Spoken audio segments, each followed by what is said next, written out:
Bom dia, amigos do programa Virando a Mesa, programa especial deste sábado. Vamos falar bastante de Grêmio, um pouquinho do Inter, falar dessa rodada que vamos ter no final de semana. Estamos num local diferente, no Bar Tuiuti, Pub Bar Tuiuti, que fica aqui em Porto Alegre, na esquina da rua Riachuelo, com a Caldas Júnior. E já estamos aqui com o proprietário do bar, nosso convidado, que é o Jorge Petersen. Bom dia, Jorge, tudo bem? Bom dia, tudo bem? Prazer receber vocês aqui. Pois é, obrigado, recebendo a gente muito bem no Virando a Mesa, né? É que bom, os amigos, né? A gente recebe assim. Olha, faça isso, eu não sei, São 11 horas da manhã. Aqui, ó, pode falar o que quiser, mas eu tô tomando água. Vocês podem notar aqui, ó, é água. Com gás, inclusive. Aqui, né? Com gás e sem gás. Tem aqui, ó, a com gás que é dos gremistas, sem gás, André, que é do Nelson lá, ó, André. sem gás. Não, André, vamos apresentar o nosso convidado também, o Cícero Chemin, claro que sim. Bom dia.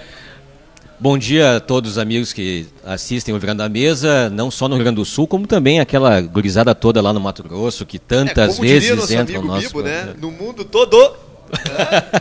Tá o Virando a Mesa.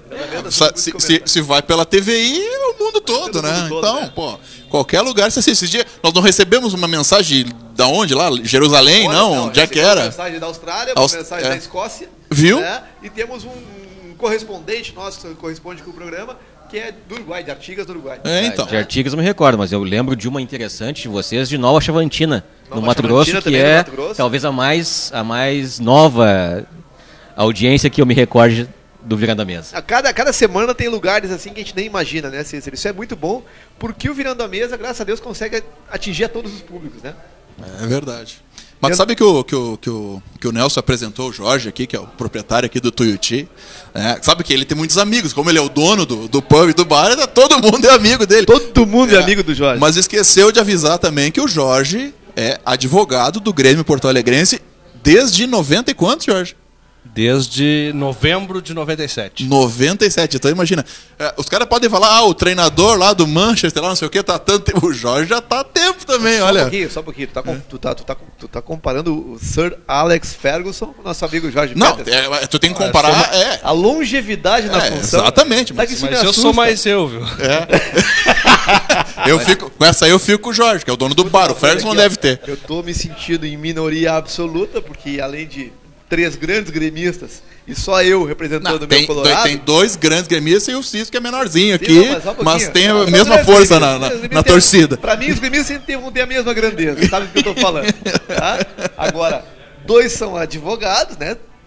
E um é advogado do Grêmio. Se eu falar muito mal do Grêmio hoje, sou capaz de sair preso daqui, né? Só tem que cuidar, né? Sabe que até 2 advogados tá bom, o terceiro já vira quadrilha, né? E a gente sempre tem que cuidar do interesse do tricolor, né? Sempre. Falar em interesse do tricolor, ouvi dizer a boca miúda que teu próximo grande embate no STJD é a faixa do Olímpico? É, exatamente. Como é que é? Lamentável faixa do Olímpico. A faixa da Dona Miguelina. Sobrou pra ti, respingou pra ti essa onça, então. Primeira pauta, o que tu acha? Eu acho que é uma pauta que... Eu não gosto muito de assuntos que venham a falar sobre torcida, negócio de torcida organizada, porque eu acho que torcida organizada que gosta realmente do clube não faz esse tipo de coisa, não tem esse comportamento. Né? Foi infeliz aquela faixa, né? Mas mais infeliz é quem leva adiante um negócio desse, né? Como aquele árbitro cabecinha quadrada lá que bota inclusive na súmula uma coisa dessa.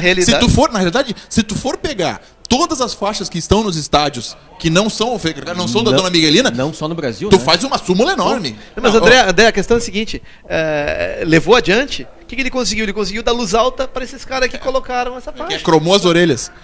Eles querem aparecer e sobrou pro Grêmio, né? E com o detalhe que, é claro, a faixa estava lá e ela foi exposta se a gente for ver, por alguns segundos. E a própria diretoria do Grêmio, imediatamente que observou a faixa, mandou retirar. E de fato foi, em que pese tenha constado na súmula, quando o árbitro se dirigiu à brigada e pediu para retirar, ela já estava sendo retirada a pedido do próprio Grêmio. E outra coisa é que, infelizmente, assim, a faixa em que pese tivesse o nome Miguelina, ela efetivamente não identificava exatamente quem era. Tinha uma foto dela lá, né? Não identificava, e agora ficou uma coisa bastante...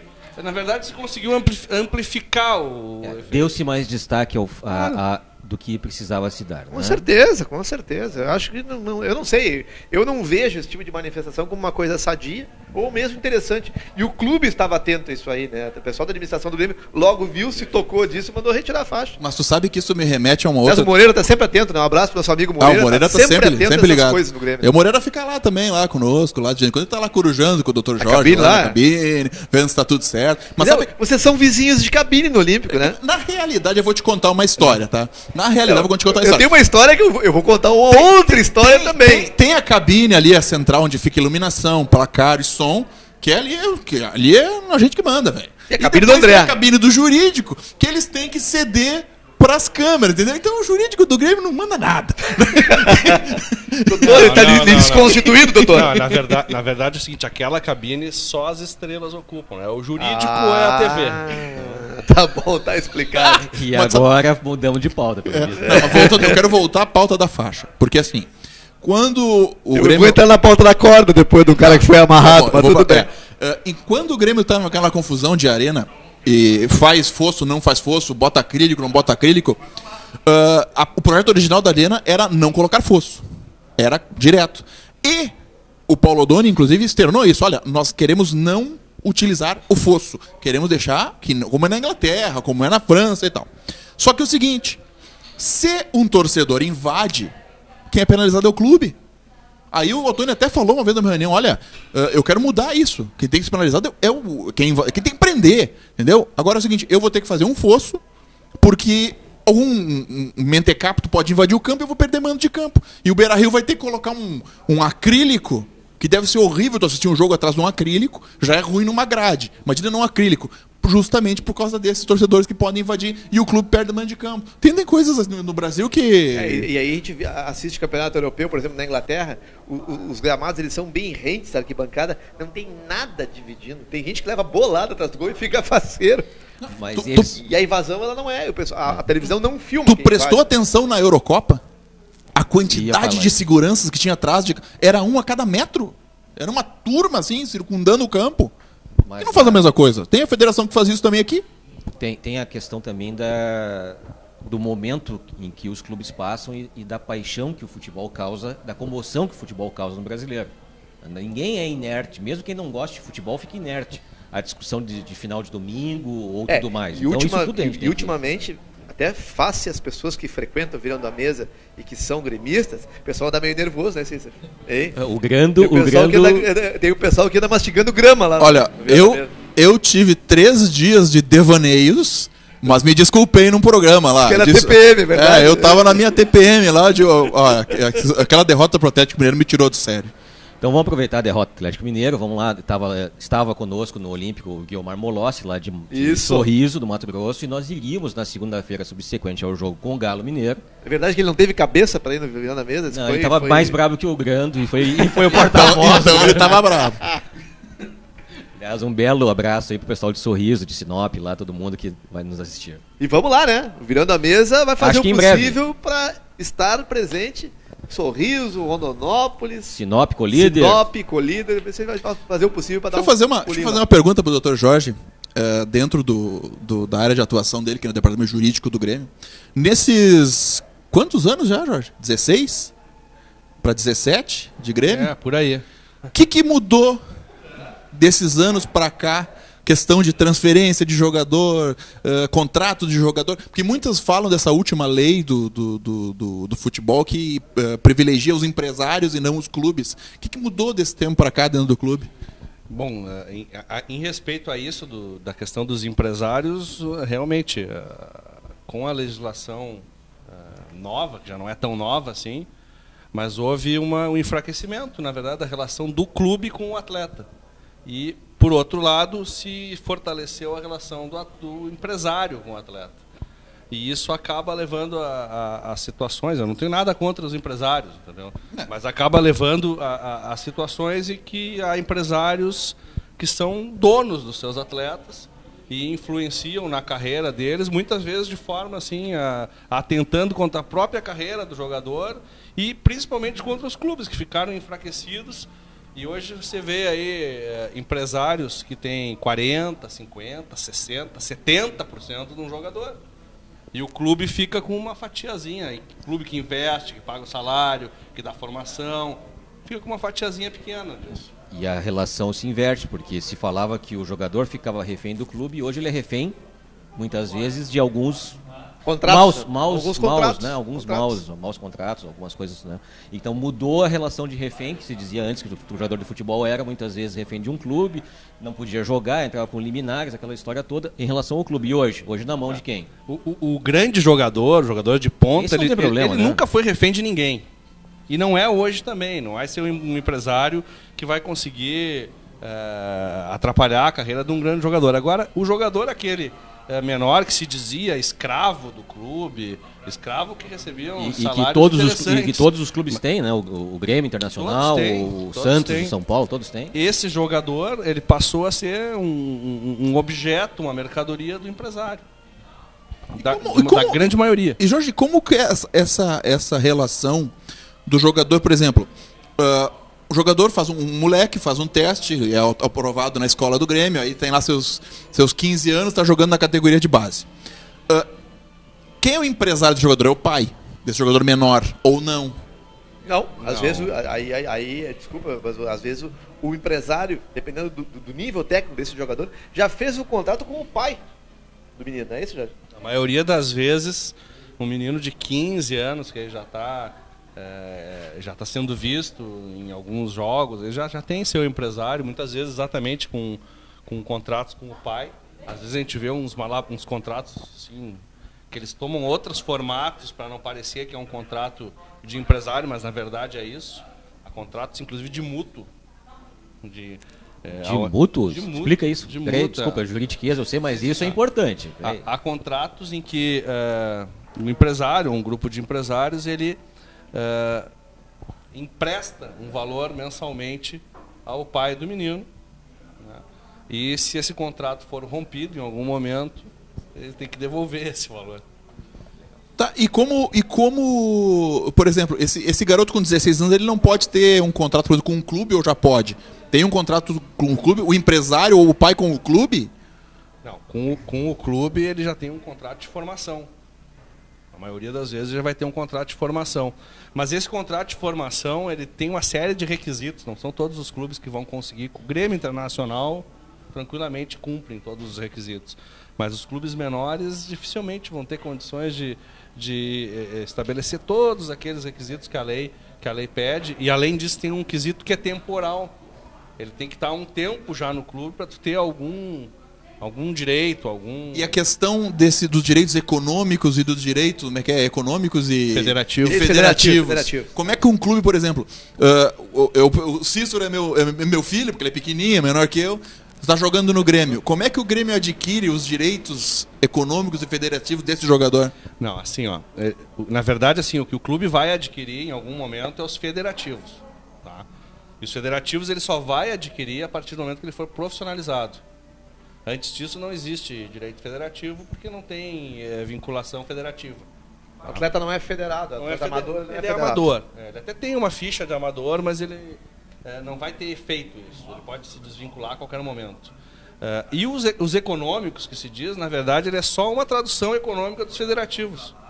Ele é o efeito dos federativos. Tu transfere os efeitos federativos e por isso tu recebe um valor. Uma contrapartida financeira referente a isso, né?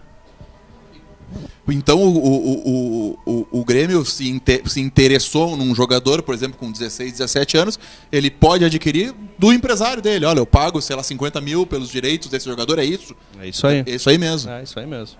Então, e o empresário, por exemplo, ele pode ceder ao clube também, esse jogador? Normalmente, André, o que acontece é que não é que vai ser pago um valor, mas o empresário ele fica com um percentual para numa futura venda receber. O Grêmio, na realidade, não embolsaria, mas bota o jogador na vitrine. Bota o jogador na vitrine e o empresário... assim, ó. Pois né? A relação jogador e empresário, jogador-clube e empresário-clube, às vezes ela é tumultuada. E nesse tumulto queria gerar bastante trabalho para ti, né, Jorge? Já, sem dúvida.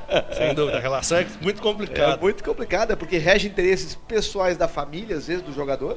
E o problema é que o o coitado do empresário, digamos assim, ninguém quer remunerar ele. O jogador não quer remunerar, o clube não quer remunerar, mas alguém tem que remunerar, né? Alguém, de algum lugar tem que tirar o seu sustento. De algum lugar né? tem que sair. Pô, pensei que era só com a advocacia que era assim essa história, né? Não. Posso fazer uma perguntinha então, bem sem vergonha? Por que o Zé Roberto não pôde jogar naquele jogo que... Não, por que o Zé Roberto não pôde jogar ainda no Grêmio? Não. O Zé Roberto chegou e não pôde jogar a partida que ele iria jogar porque faltava documentos? Não. É que assim, de uns anos pra cá, acredito que desde 2006 ou 2007, se instalou um sistema, a FIFA instalou um sistema para dar mais transparência nas transferências, que é um sistema online de transferência. Então lá no Grêmio eu sou o responsável pelos dados. A nossa janela de transferência abriu dia 20. O Zé Roberto estava inserido no sistema já desde o dia 19, esperando a janela abrir. A janela abriu, aí o segundo passo é a CBF faz um pedido para a federação de origem do clube, que é o Catar. E aí é que aconteceu o problema, porque a CBF pediu para o Catar, mas no Catar a gente tem uma diferença de fuso muito grande, e eles tinham ainda um detalhe que na sexta-feira é um dia santo, eles não funcionam.